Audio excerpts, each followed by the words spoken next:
In this video, I'm going to talk about the topic that is the most difficult aspect of talking about the duality consciousness.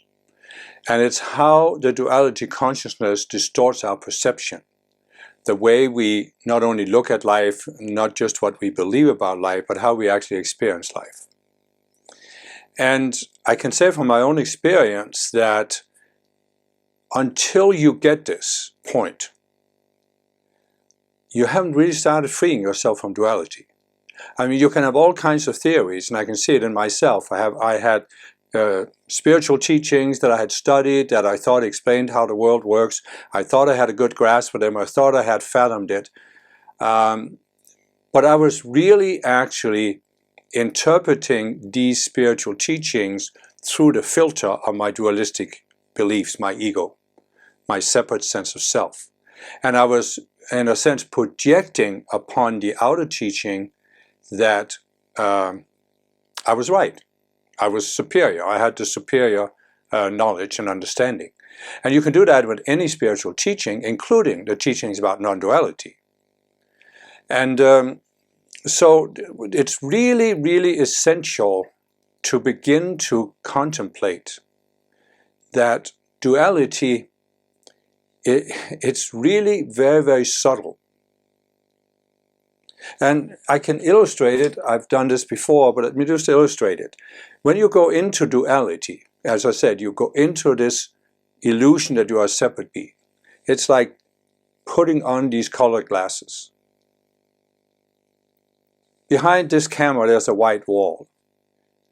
And now this wall doesn't look white, it looks slightly purple. Now, I'm seeing this. It's not a matter, I don't believe that the wall is purple. I am experiencing directly that the wall is purple. Now, I know, of course, that I just put the glasses on, and when I take it off, it's going to look white again. But what happened with duality is that we went into duality and separation many lifetimes ago, and we've forgotten how it was to experience life without the dualistic glasses on. We think that the way we experience life through the dualistic glasses, that's the only way to experience life. That's how life is. Now, as I explained in the last couple of videos, there's really nothing wrong with this. Because when you look at it realistically, when you really step back, the sense that you are a separate being is just an experience you can have.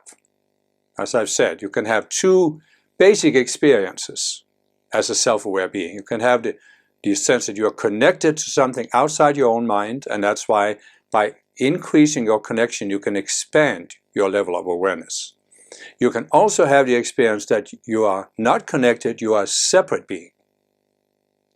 But as I explained, you can't have a real experience of being separate because everything in the world is interconnected. It's one interconnected whole. So the experience that you're a separate being can only happen in your mind. It is really an illusion. It is really an illusion that you are separate. That means that when I put on these glasses, yes, I'm experiencing that the wall is purple, but the wall hasn't changed. What has changed?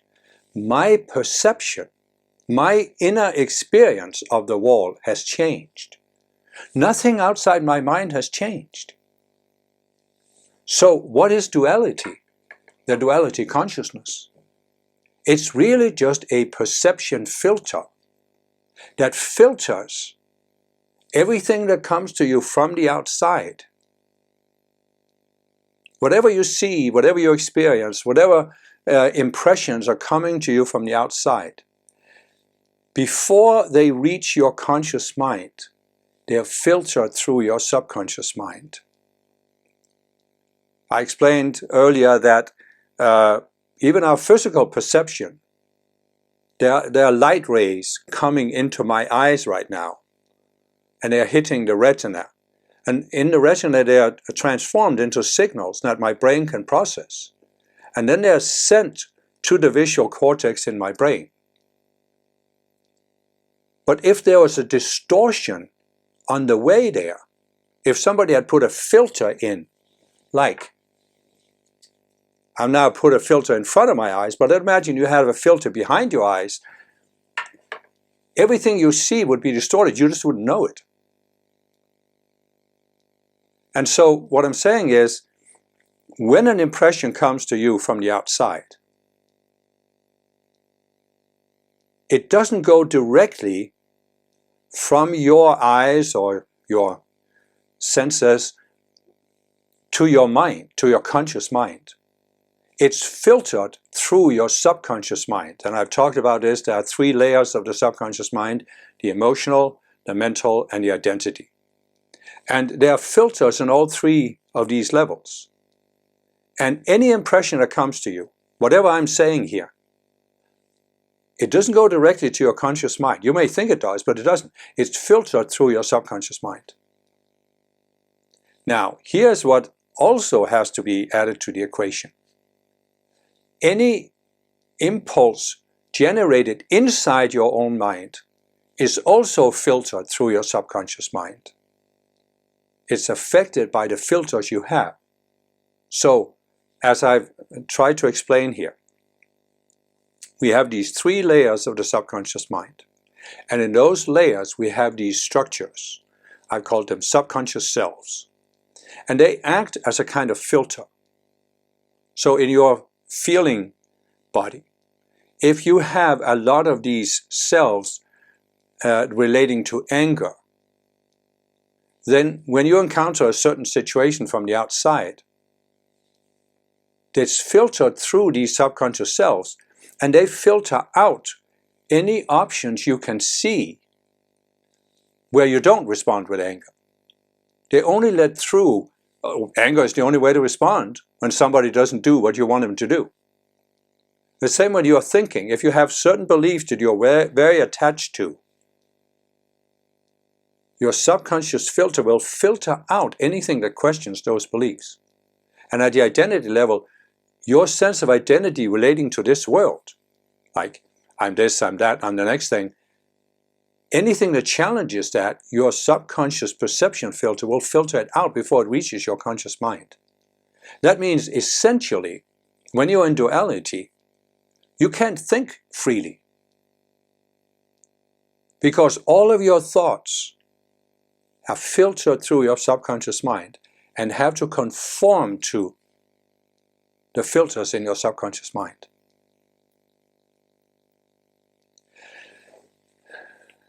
Now, as I've said, nothing wrong with you having the experience of being a separate being, but in order to have it, you must create layers of illusions that are based on the duality consciousness.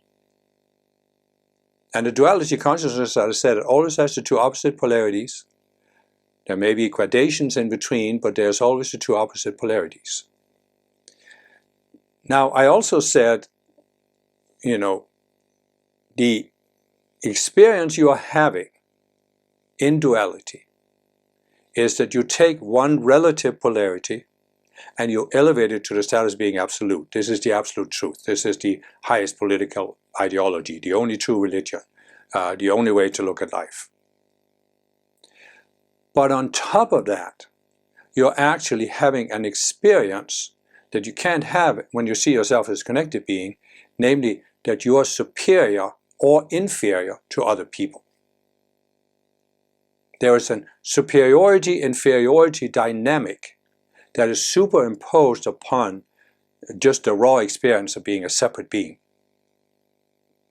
And if you step even further back from this, you're seeing that the experience that we are having in duality, or through the duality consciousness, is actually that our minds can define what's real and unreal.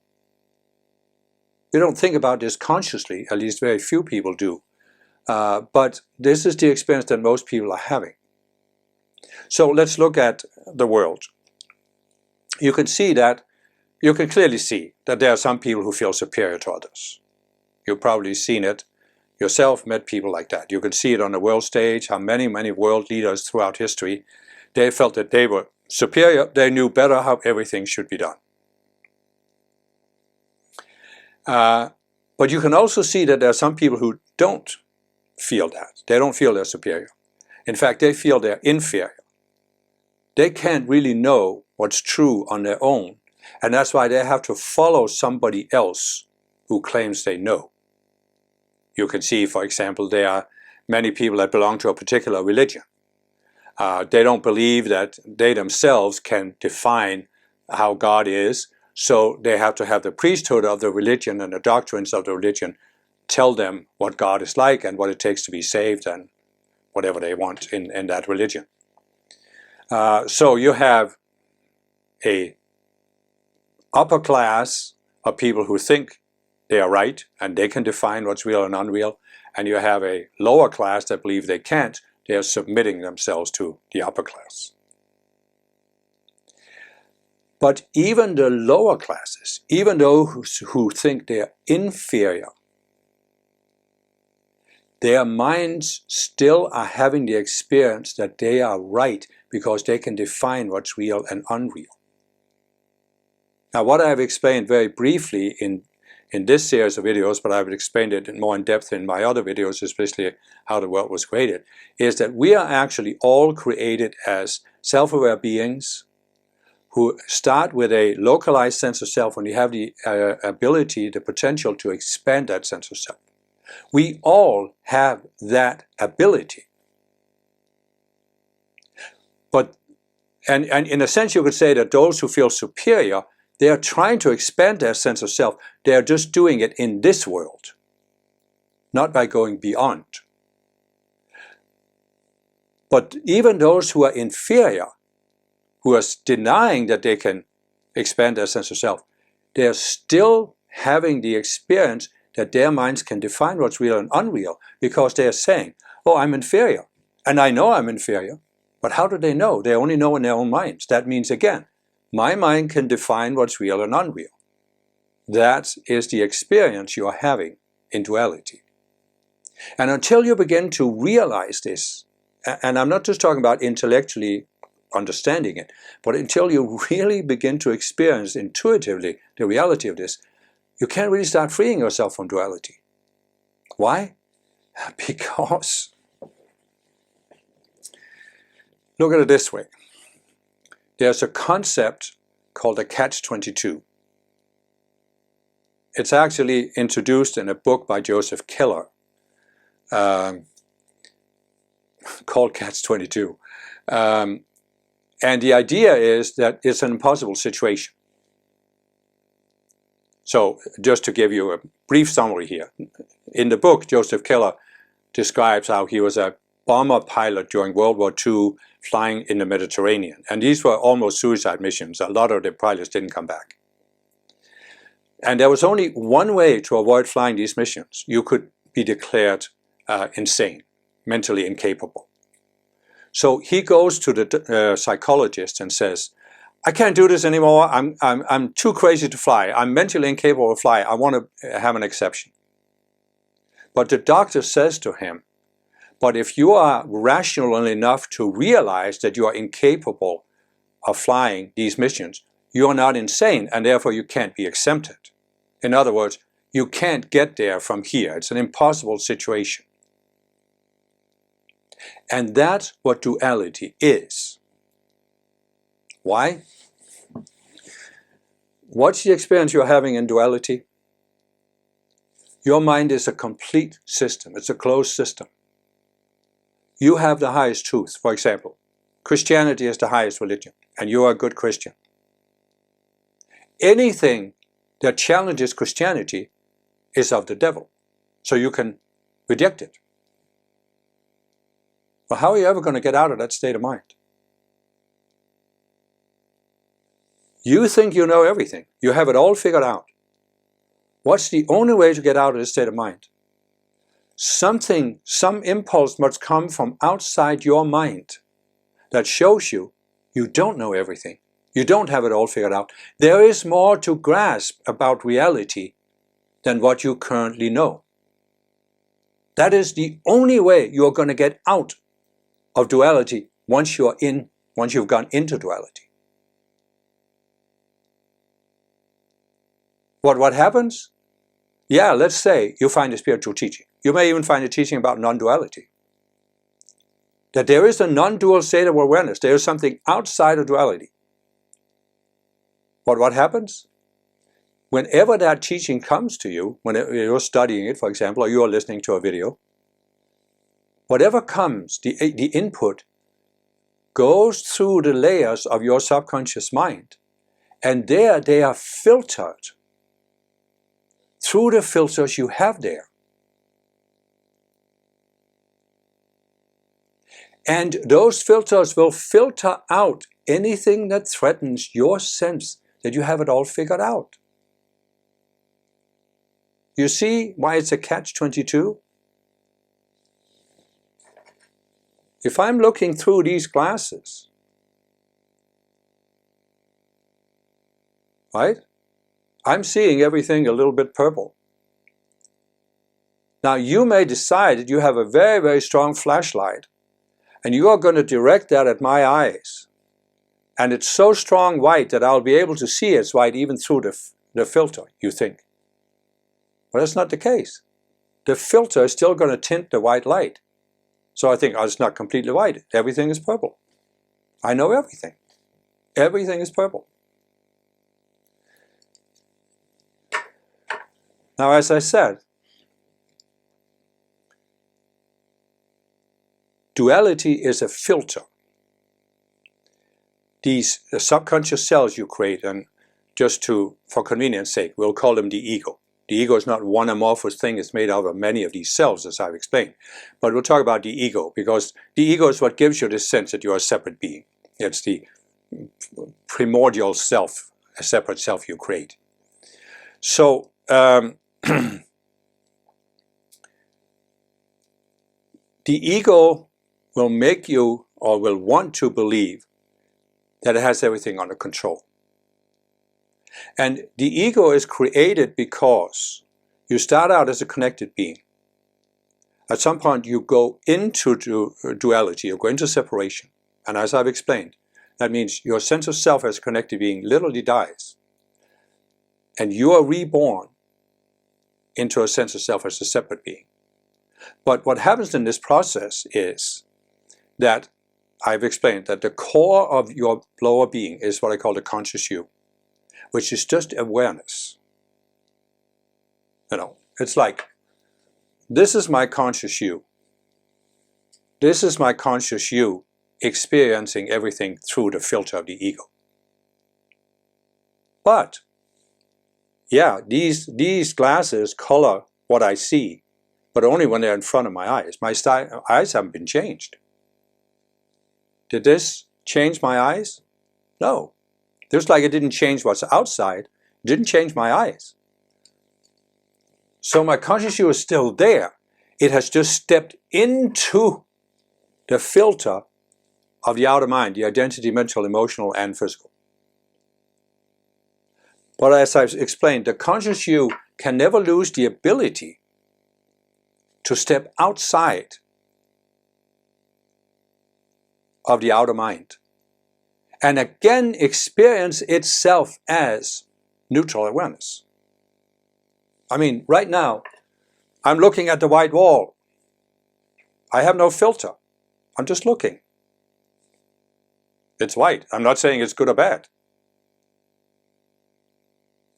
But right now, I'm putting on a filter. Oh, it's purple, and purple is good. White is bad. That's duality. But you see, my eyes are still there. They're still able to see it. So what I'm saying is the conscious you can never actually lose its ability to step outside mentally of the perception filter of the four lower bodies. And again, just experience. So, but if you haven't done this, if you are still completely colored by the perception filter of the ego, then you're not consciously aware that there's a different way to experience life than through the ego. And you can hear a teaching, and you can come to intellectually understand that teaching, and you may have some idea that there's a non-dual state of awareness. But until your conscious self, your conscious you, actually steps outside and experiences itself without the filter of the ego, it's just theory. You can believe it or not believe it. You can intellectualize and analyze and this and that. But it's a whole different situation when you have actually experienced this. And so what I'm saying is, you can have an unfiltered experience of life. The conscious you can have this, you can call it pure awareness, neutral awareness, you can call it whatever you want, but you can have this experience. And many spiritual people have had it, not just people who are into non-duality. People from all spiritual traditions have had these mystical experiences for thousands of years. But here is the all-important point about these experiences. They show you there's an alternative to your normal perception filter. But if you don't realize that you normally have a perception filter, what will you do?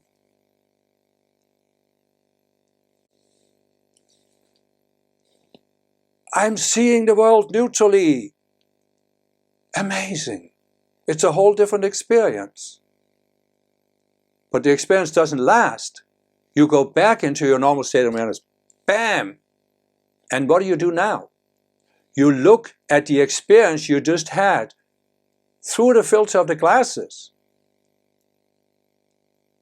And many people have had a mystical experience.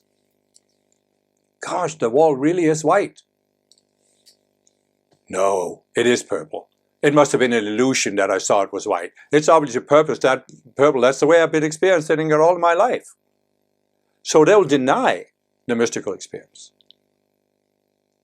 Other people will now take the mystical experience and they will interpret it through the framework of an outer teaching. And they will now superimpose the ego's perception filter upon the experience, so that they're kind of, take note, the experience is outside your perception filter. But when you get back into the perception filter, you take the experience, you pull it into your perception filter, you color it with a perception filter, and now you use it to validate your beliefs. So you can see throughout history, there have been people who have called themselves Christian mystics. There were some in the Middle Ages, Saint Teresa of Avila, John something, and they had genuine mystical experiences. There's no question about it. And I don't know for a fact whether they saw themselves as Christian mystics, but afterwards the Catholic Church has projected on them, oh, they were Christian mystics. And what that means is that they had mystical experiences, but the mystical experiences validated that Christianity is the only true religion and the only road to salvation. You have a long tradition called Sufism, which is based on Islam, but really aimed at giving people mystical experiences. But there are some that call themselves Sufi mystics, they are Hindu mystics, they are Buddhic mystics. So from every religious tradition you find mystics who had genuine mystical experiences. The wall is white. But then they came back into their perception filter. Oh, it really is purple, or blue, or green, or whatever their religion says. So this is one aspect of what people can do. You can deny it, you can allow your perception filter to color the experience. Now there are some that take a different route because they are willing to question their normal perception filter. And that's what you see in people who are open to what I would call, it's a silly word, but what we call more advanced spiritual teachings that talk about perception, perception filters, ego, and this kind of thing, including some non-dual teachings. So they are open to this. So they are willing to question the beliefs they had before they had the mystical experience. In other words, there are people who are doing with a mystical experience what the mystical experience is meant to do. Because the mystical experience is meant to help you question your perception filter. And when you question your perception filter, as I said, you have a number of subconscious selves in your subconscious mind. If you question one self and let it die, you have less of a filter. Your perception is more clear. That means that it's more likely that the conscious you can again step outside your outer mind and have another neutral experience. And that makes it easier for you to question. So it can become a positive spiral. However, be very careful here. Even if people do this, and do this for a time,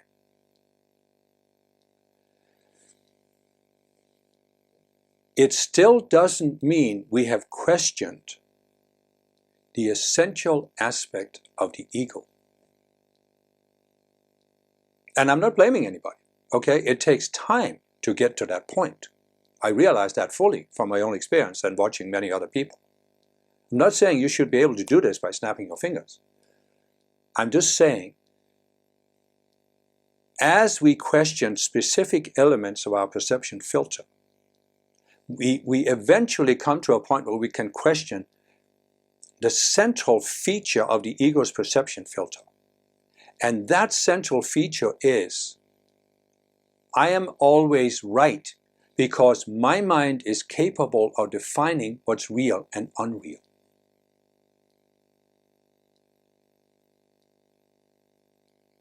This is the central feature of the ego's perception filter. My mind is a complete system. I'm able to define what's right and wrong. Often there's an overlay on this, which is, my mind is superior.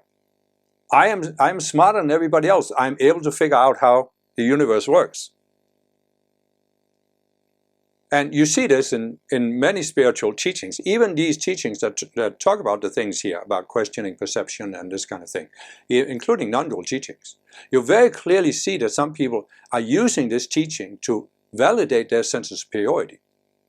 They feel superior to others.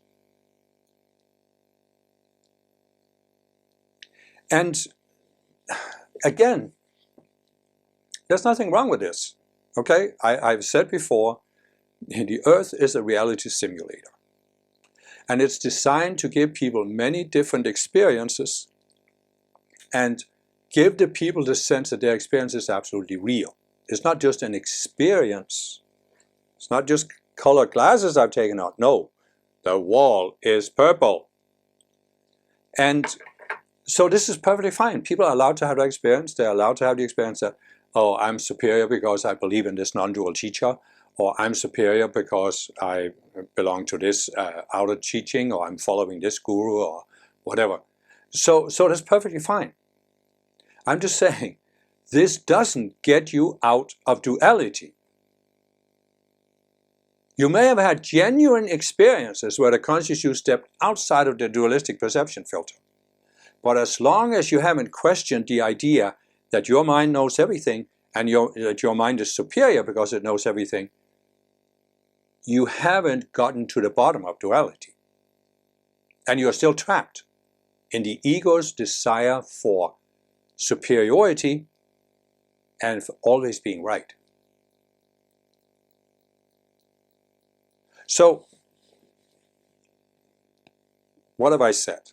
In duality, there are always two dualistic polarities, right? And one of the experiences you can have in duality, you're superior to other people. Wow.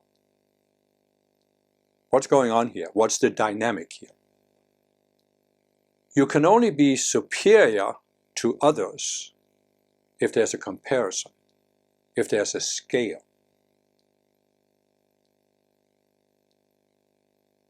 There is One extreme that's inferior, another extreme that's superior, and you are somewhere on the side of being superior.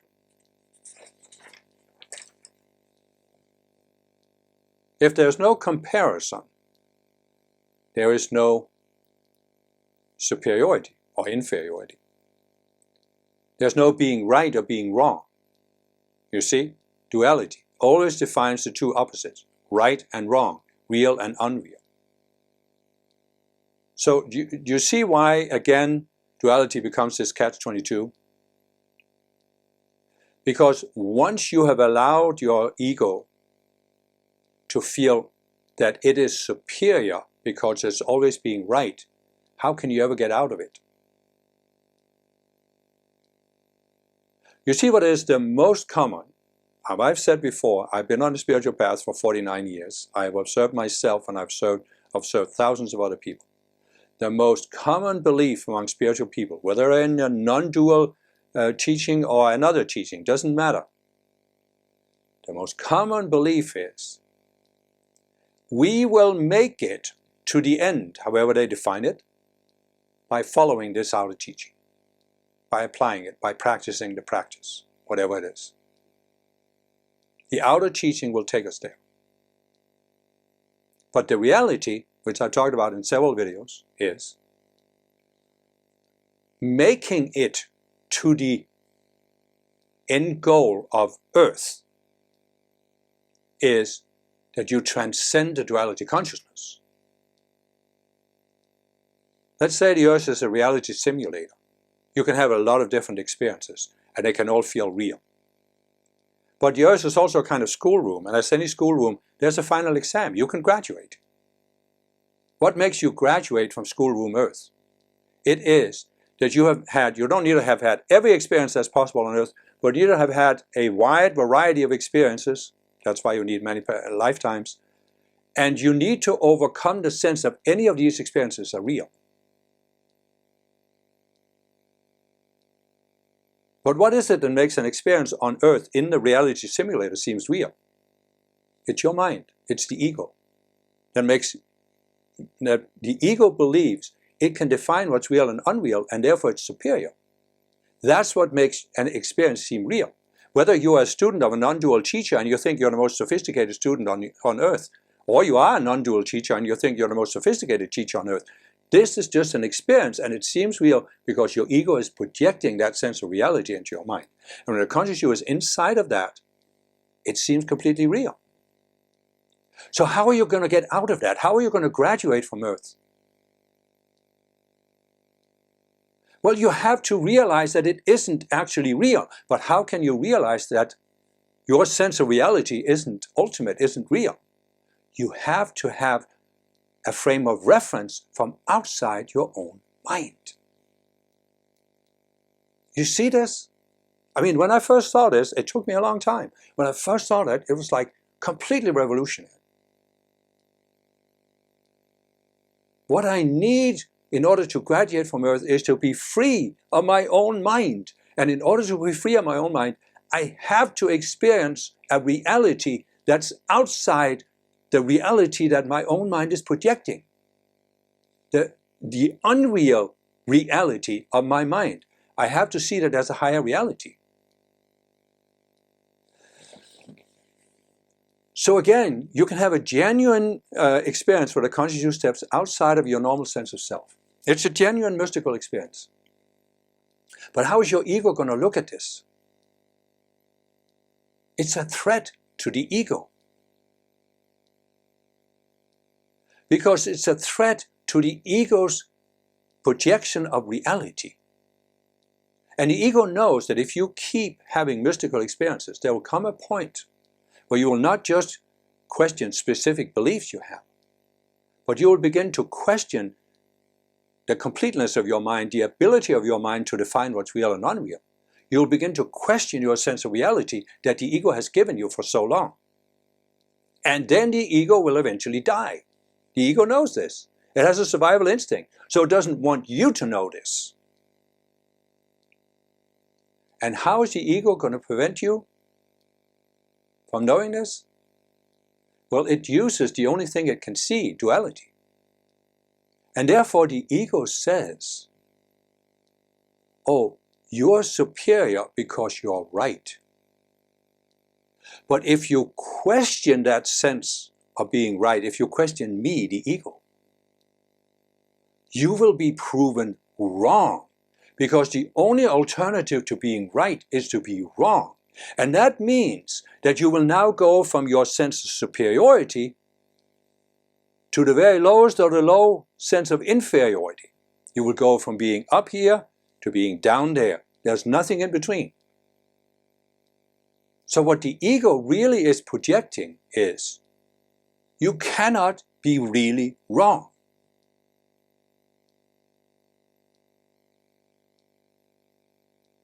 And I have seen this in myself for decades.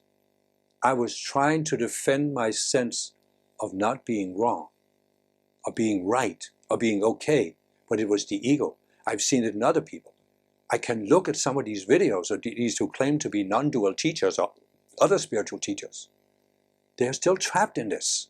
They're trying to set themselves up as teachers and get other people to follow them, because they're trying to validate their ego's sense that they're right and that it can't be wrong. But you see, it's not a matter of being right and wrong. This is what I realized. It took me, again, a long time. Because I was struggling with these concepts. I was struggling. But I couldn't have been wrong all these years about the spiritual path. There must be something that's valid that I've seen in these teachings I've studied. It must be something that's valid. Yes, there is. But it wasn't the whole picture. What I saw was like I gave this illustration. You discover this binocular in the dark cave, and you are looking through it and you're seeing a tree outside. But you might think the whole world is a tree. But if you went outside of the dark cave, you'd see everything, and you'd see there's so much more. So what a mystical experience, when the consciousness steps outside of your perception filter, what that really demonstrates is simply this. There's more to understand, there's more to experience than what I'm currently understanding and experiencing. In other words, I'm now experiencing through the perception filter of my own mind. But there is more to experience than this filter. And I want the broader experience. I want to take the glasses off. That's what a mystical experience is meant to demonstrate. And if you don't grasp this, you can go through a fairly long period.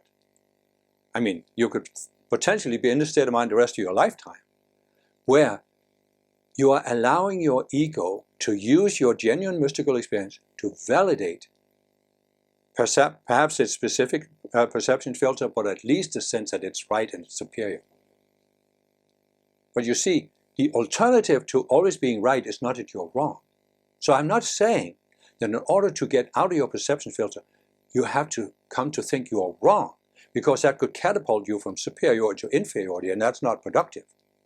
What you need to come to see is that the entire filter, the scale of inferiority, superiority, right and wrong, that's the problem.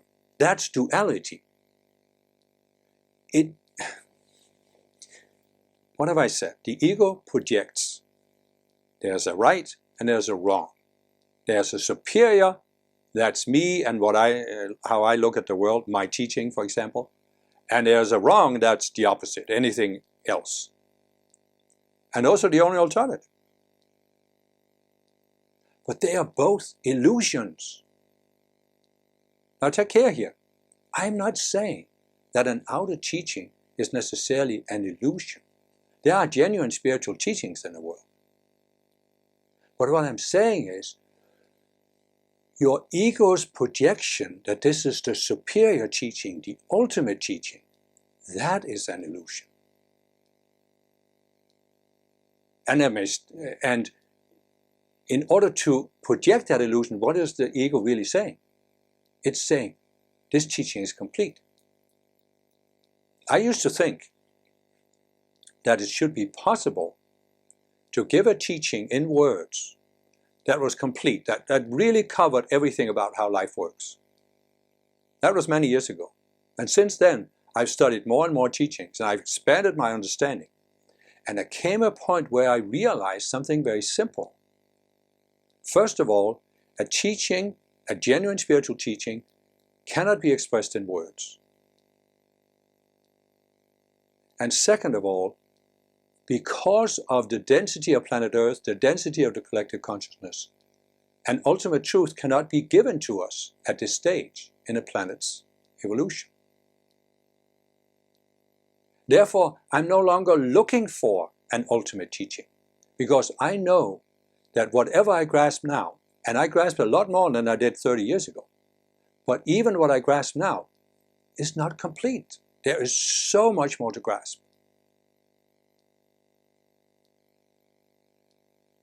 And so, when it comes down to it, what have I said here? I've said, the most important realization you can come to is that your own mind becomes a catch-22. A filter that filters out anything that challenges its sense of reality, its sense of knowing everything, its sense of knowing what's real, its sense of being superior. If you still want to have that experience of being superior, being right, knowing everything, no problem. Go ahead and have that experience. Then you obviously don't need me. You need to ignore me and deny what I'm saying. But if you are tired of that experience, you've had enough of that experience, you want to get out of it, there's only one way to do it. You must contact something from outside your own mind. Now, in a sense, I am outside your mind, so I may be able to give you an impulse that will help you question your perception filter. But I'm still, in a physical body on Earth, and the teaching I'm giving is outer.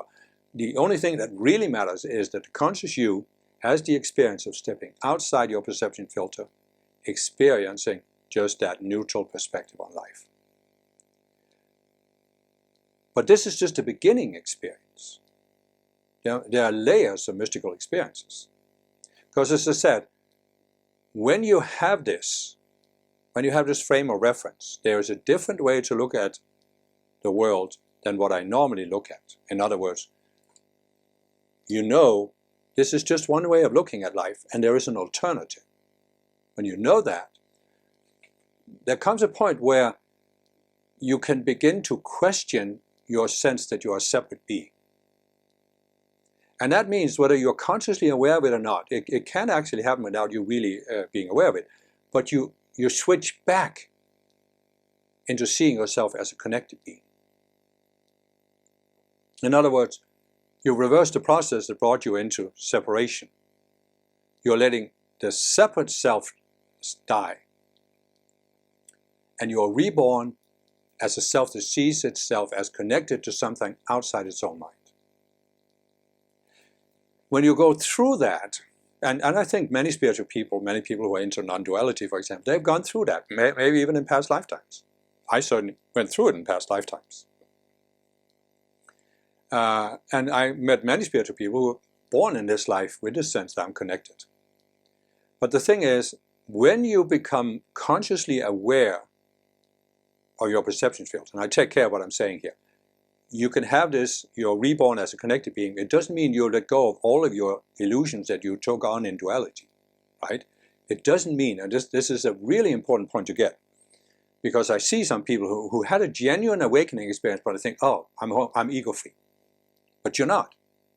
Because again, as I've said, you go into duality by making decisions, and they create these subconscious selves in your emotional, mental, and identity body.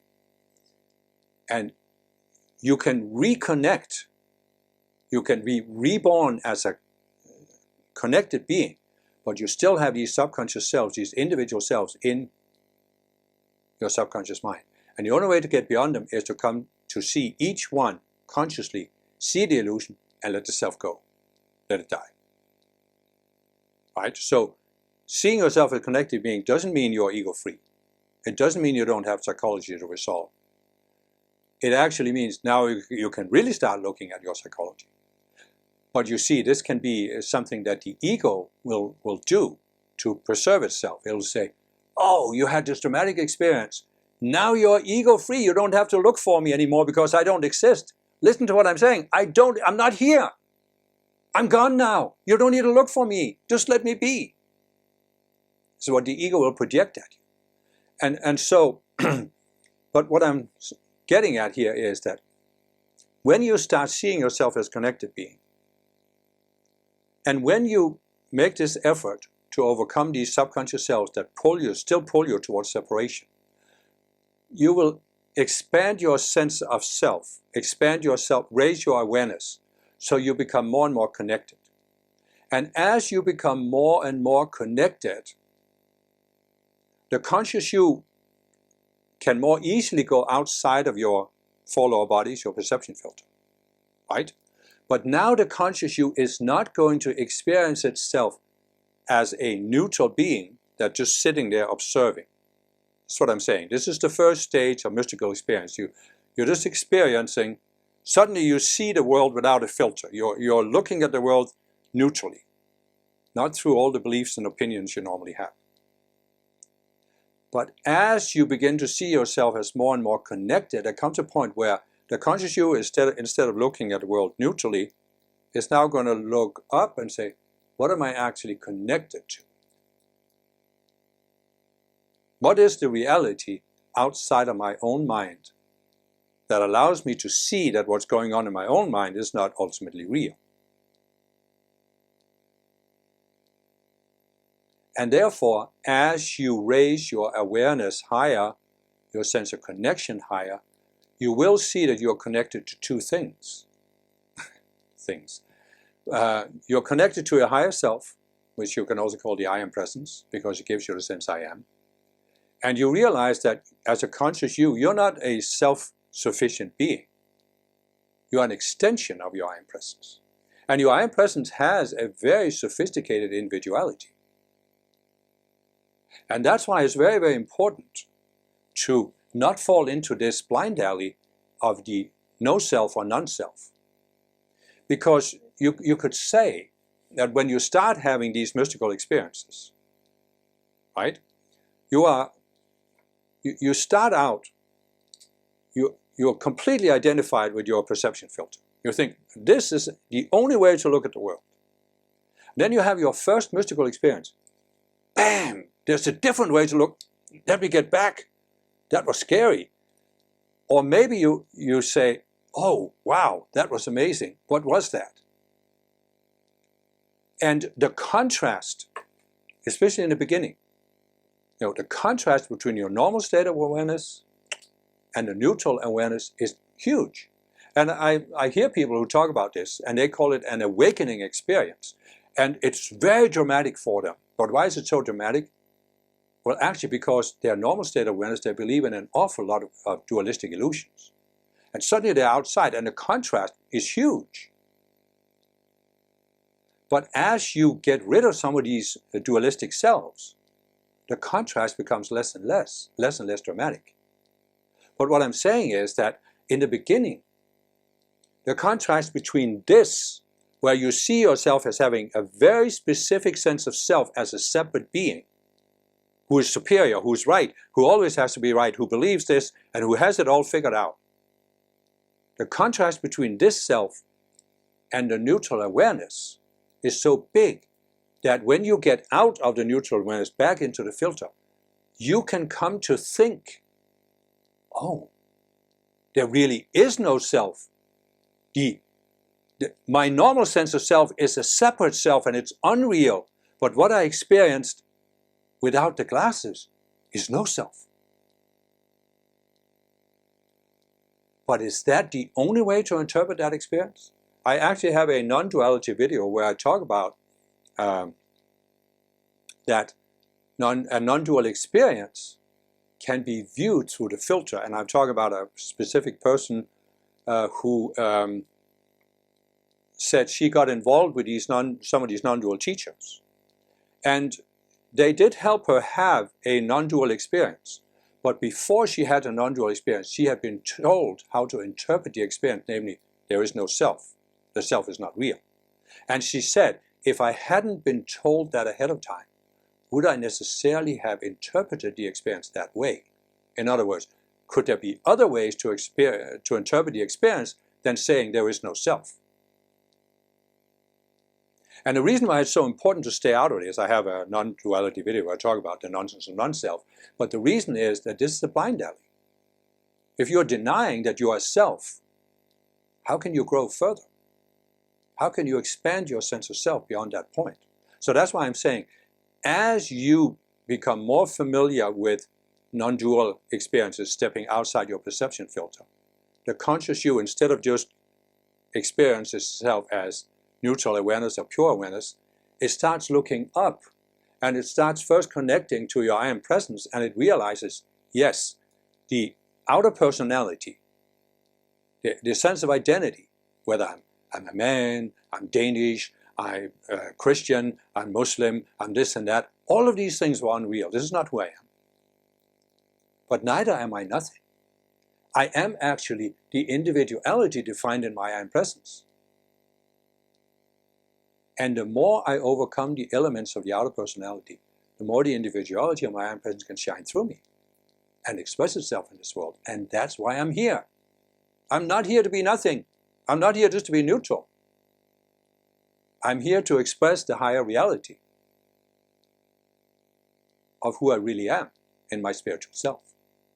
Now, another thing you will do as you gradually expand your awareness of what you're connected to is you will realize, and this is another trap, you will realize that even though there's a lot of things in this world that we can say are unreal, it doesn't mean that the only thing that's real is what is not differentiated.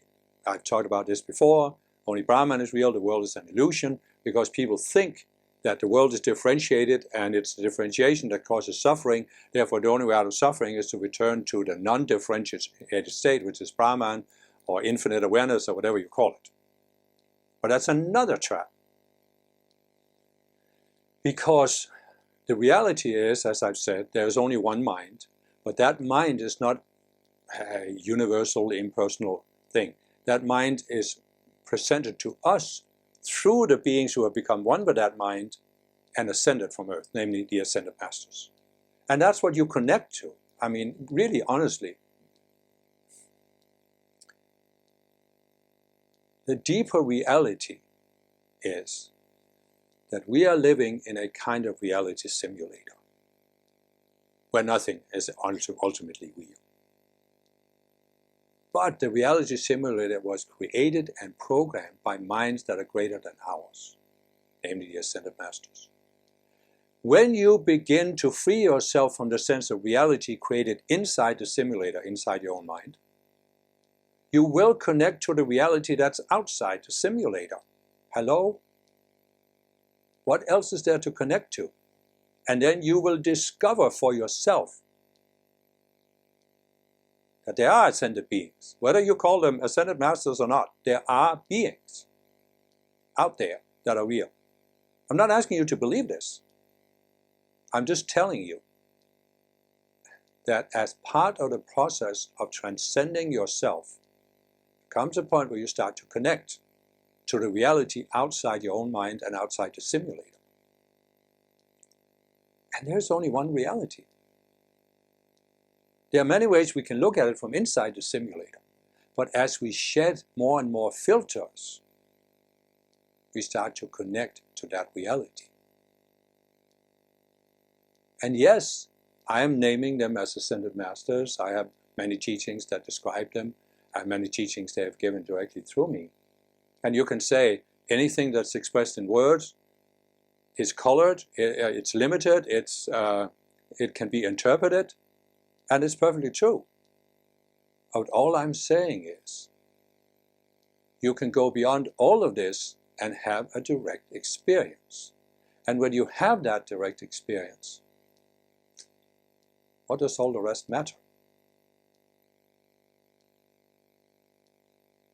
Because the only way to completely get out of duality and separation is to reconnect to the one interconnected whole that is everything. That everything is out of. But there are layers of that whole. And what we first connect to when we start questioning the reality of reality simulator Earth is the level right above us.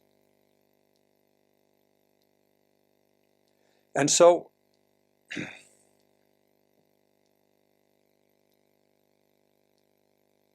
really the important point to get here is your mind forms a catch-22. There's no way out from inside your mind. The only way out is to directly experience a reality outside your mind that is more real than what you experience through your mind. It's simply the only way. It always has been. It has been explained in many different ways, and there are many different spiritual teachings that are valid that can give you these experiences. What I'm doing here is just one more. I'm not saying it's the ultimate, because I've given up this whole idea. If what I'm saying resonates with you, then go for it. No point in comparing.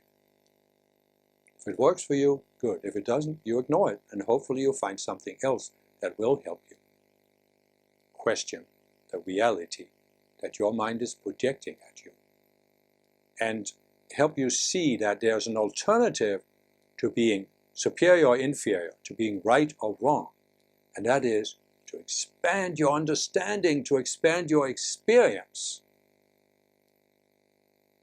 of what is real and unreal.